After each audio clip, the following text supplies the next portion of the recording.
Hello guys, hope you're good. I'm back again with a sports update. Make it look for tsona ka Setswana. Mo Boitshoko Media Television re go fa relevance, re go fa dilo tse di current, re go fa tsona dilo go setlhoeng di santsane di fisa.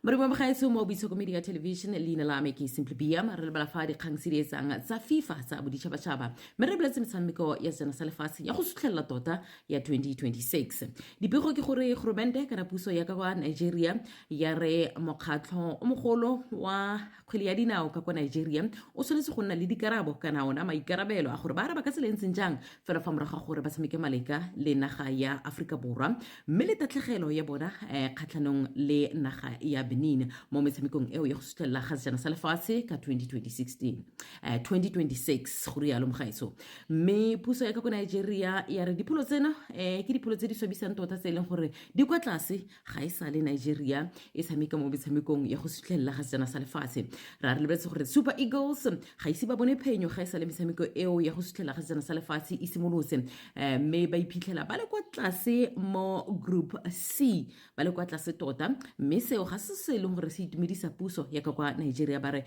Federation ya kgwele ya dinao ya ka kwa Nigeria e tshwanetse go ntsha dikarabo gore goreng a setlhopha sa bosetšhaba se tshwanetse go nna le tiragatso e bokwa e ga jaana.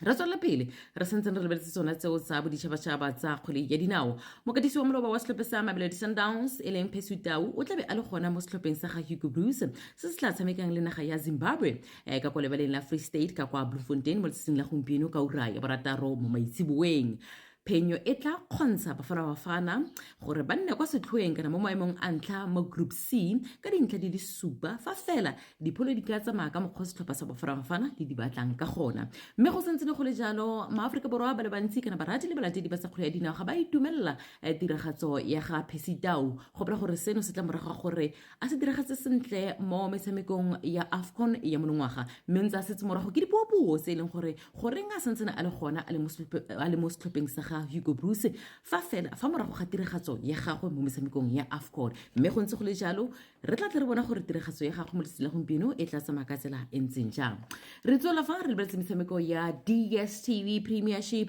ba busy bonke fela jaaka re itse gore setlhopha sa Mamelodi Sundowns se santsene se le mo dipuisano le mokatisi Manqoba Mngqethe ka isago ya gagwe ka kwa setlhopheng. Go santsene go na le ditlhopha tse e leng gore di na le